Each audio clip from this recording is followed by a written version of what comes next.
video, we will be discussing thyroid hormone imbalances and the therapeutics available to correct these imbalances, focusing specifically on the mechanism of action of these agents. But as we go, I will mention some important pharmacologic considerations you will need to become familiar with for clinical practice. So before we can discuss what goes wrong to trigger hypo or hyperthyroidism and how this is treated, we first need to go over thyroid hormone regulation and signaling. So thyroid hormone is produced by the thyroid gland and is essential for maintaining metabolic homeostasis and influences practically every organ system in the body. Now, the thyroid gland consists of these follicles, which are formed by a single layer of thyroid follicular cells that surround the follicle lumen, which is full of colloid, which is secreted from the follicular cells. And one of the primary components of the colloid is thyroglobulin, which I'll abbreviate as TG, which is the protein precursor for thyroid hormone. So thyroglobulin is also synthesized by the follicular cells. It's incorporated into vesicles and then added to the colloid lumen. So now we have our precursor ready to go. Now, thyroid hormone contains iodine, which must be supplied in the diet. And once in the systemic circulation, it will travel to the thyroid gland, where the iodine enters the follicular cells via the sodium iodine symporter. And importantly, to maintain the concentration gradient and this entry of iodine into these cells, the sodium is then pumped out of the cell in exchange for potassium, so that the symport of the two can continuously occur. Now, once iodine has entered the cell, thyroid peroxidase, or TPO, uses hydrogen peroxide to oxidize iodine, which then enters the colloid. And oxidized iodine is highly reactive. So once it's in the colloid, it attaches to the many tyrosine residues of the thyroglobulin. And then TPO further catalyzes the linkage of the iodo-tyrosine intermediates on the thyroglobulin to eventually form T3, which would have 3 iodines, or T4, which would have 4 iodines. So now that we have our thyroid hormones being T3 and T4 ready to go, how is their release regulated?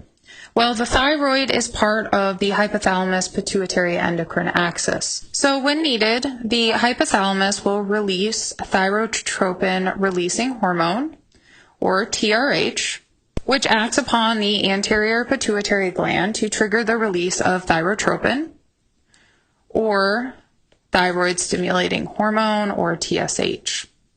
TSH can then bind its receptors on the follicular cells of the thyroid to trigger the endocytosis of the thyroglobulin containing our T3 and T4, and this will then move into the follicular cells to then fuse with the lysosomes. And the proteolytic enzymes of the lysosome will then liberate the T3 and T4 from the thyroglobulin to then enter the systemic circulation.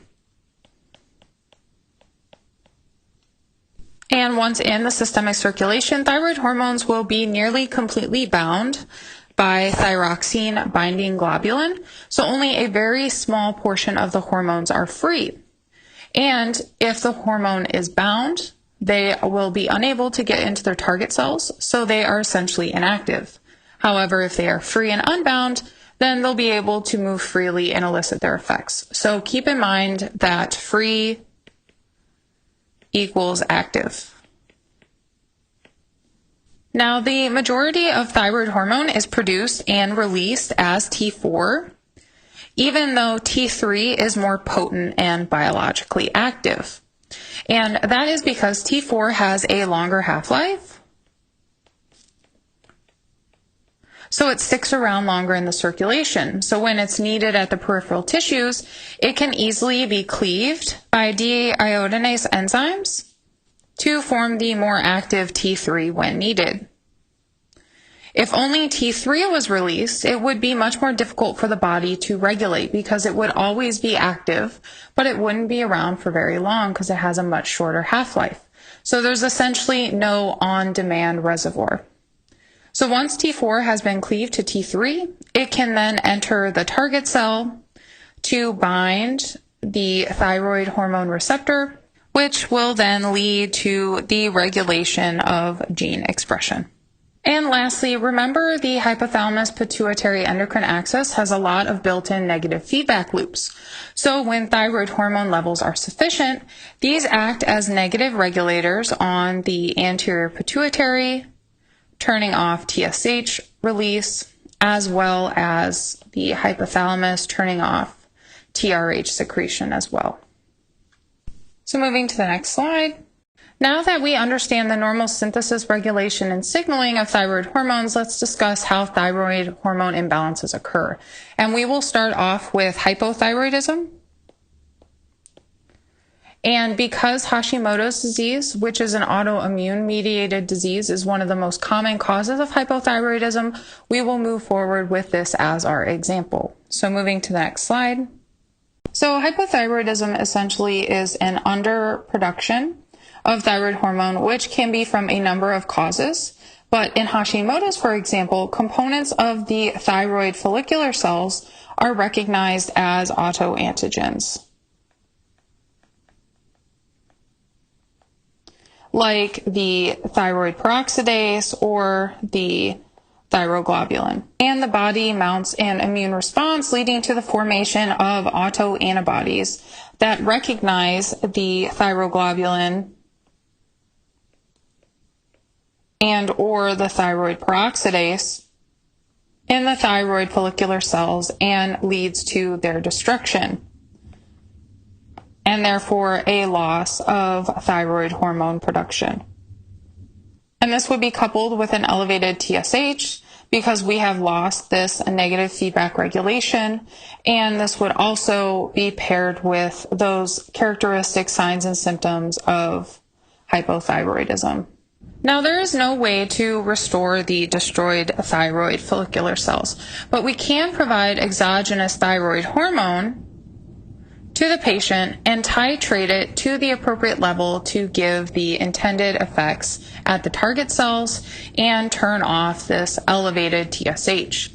And using TSH levels is one of the primary ways therapy will be monitored, because if you give too much exogenous hormone, the TSH will be below normal limits.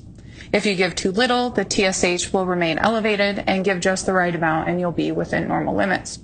And there are general recommendations for starting doses and how to titrate these.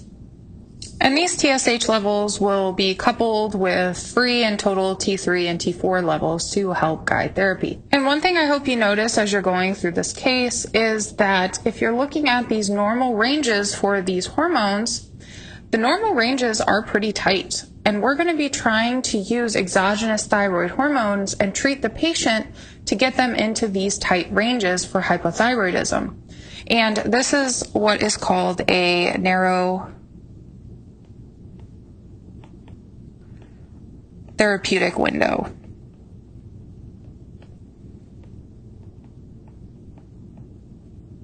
So careful titration and monitoring to ensure we are hitting at least the minimum effective concentration without going beyond the minimum toxic concentration. And this is an important pharmacology concept that we will revisit quite a bit as we start to introduce different pharmacologic agents to you. So now, what are our exogenous thyroid hormone options? Well, the first is levothyroxine,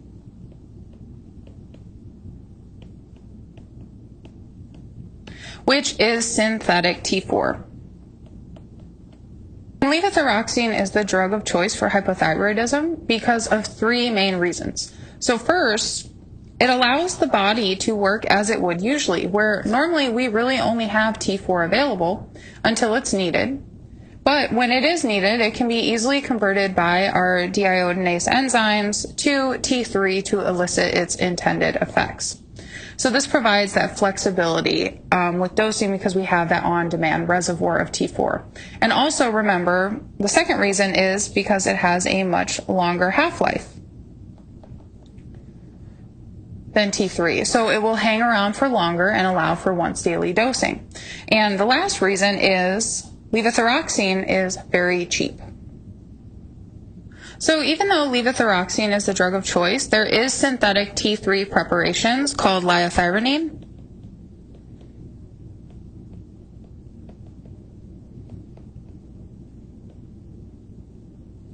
Which, based on our previous discussion of levothyroxine, you'll know that liothyronine has a lot of pitfalls. So providing T3 with its really short half-life is going to require multiple daily dosing.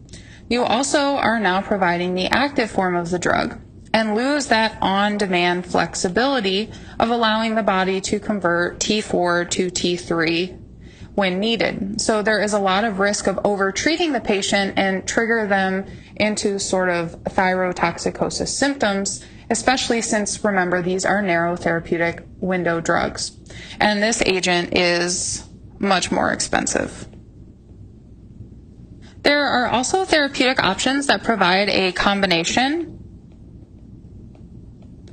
of T3 and T4. The first is Liotrix, which is synthetic T4 and T3 at a fixed ratio of 4:1, and there's also other combinations and ratios available by other names. But again, because of that T3 component, these are going to be difficult to titrate and regulate and keep that patient within the therapeutic window. They are also very expensive. And there is also bovine or porcine desiccated thyroid or thyroid extracts, which Armour Thyroid is one example, and these can vary between batches in addition to including this combination of T3 and T4. So even more difficulty with the titration to the therapeutic window. Now, some patients may be on these less favorable options and it may work for them and they might have gotten into their therapeutic window and be maintained. So that is why I just wanted to introduce these options along with the drug of choice just so you are aware of them. Now, for all of these agents, monitoring for signs and symptoms of both hypothyroidism, so undertreating, as well as thyrotoxicosis, so overtreating, will be important in addition to the monitoring we discussed before. Because again, overtreating is one of the primary adverse drug reactions to watch for with this thyroid hormone supplementation. And these agents should be taken on an empty stomach because taking with food or other medications can reduce their absorption. And remember, we want to make sure we have consistency with the absorption, for example, because we want to keep the patient within that narrow therapeutic window. So moving to the next slide. That concludes our discussion of the agents used for the treatment of hypothyroidism. So now let's shift gears towards hyperthyroidism. And for hyperthyroidism, we will use Graves' disease as our example, which is also an autoimmune mediated disease and is one of the most common causes of hyperthyroidism. So we will move forward with this as our example. So moving to the next slide. So hyperthyroidism is essentially an overproduction of thyroid hormone. And this can be from a number of causes, but in Graves' disease, for example, the TSH receptor of the thyroid follicular cells are recognized, again, as autoantigens, and the body mounts an immune response leading to the formation of autoantibodies that recognize the TSH receptor of the follicular cells. But instead of it leading to follicular cell destruction, these autoantibodies inappropriately activate the TSH receptor, leading to an increase in thyroid hormone synthesis and release, leading to elevated T3 and T4 levels in the systemic circulation. So this would be coupled with a reduced TSH level because of this negative feedback loop and the surge of thyroid hormone. And this will also be coupled with those characteristic signs and symptoms of hyperthyroidism and thyrotoxicosis, and if bad enough, thyroid storm, which is life-threatening. So how is hyperthyroidism initially treated, keeping in mind that these patients have elevated circulating hormone levels as well as elevated thyroid hormone stores? And this will bring up a discussion of either pursuing definitive therapeutic options or picking some sort of long-term therapy option that's not necessarily going to be definitive. And this is where the thionamides come in, being either propylthiouracil or PTU and methimazole.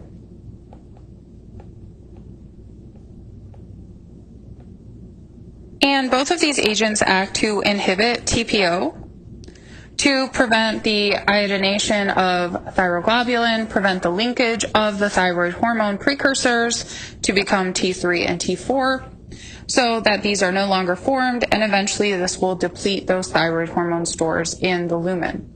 So a bonus of PTU is it actually inhibits some of the deiodinase enzymes so that T4 cannot be converted to the active form T3 in the peripheral tissue, so this is an added bonus of PTU. So these agents may be used to help get patients to euthyroid levels while they're waiting for spontaneous remission, or for more chronic treatment in mild to moderate diseases, or for those patients that opt out of any of the definitive treatment options. And this brings me to radioactive iodine, because thyroidectomy will not be discussed in this video. So the goal of radioactive iodine is to make the patient hypothyroid. And this is the treatment of choice for Graves' disease and an option for other causes of hyperthyroidism. Essentially, the radioactive iodine is rapidly and efficiently trapped within the thyroid follicular cells, just like iodine is taken up, because the symporter is pretty specific to the thyroid, and once in the cells will emit ionizing radiation to trigger necrosis of the follicular cells. And over time, this destruction will eventually render the patient hypothyroid, and those TSH levels will start to increase. So moving to the next slide. And I've included this slide here just so you have a summary of what we just discussed for your studying purposes, but we won't discuss anything on this slide, and we'll move to the next one. And once your patient with hyperthyroidism has been rendered to hypothyroidism, then you would just proceed with thyroid hormone replacement therapy like we discussed previously. So moving to the next slide. So I hope this video has showcased the therapeutic options available for both hyper and hypothyroidism, using Graves' and Hashimoto's disease as our examples. But hopefully this discussion of the pharmacologic agents used to correct thyroid hormone imbalances will help you familiarize yourself with these therapeutic options so you can apply this knowledge to treat patients with hyperthyroidism or hypothyroidism of varying etiologies. Also, understanding this concept of narrow therapeutic window drugs will be really important as we encounter more and more agents, and levothyroxine is a good example to start with.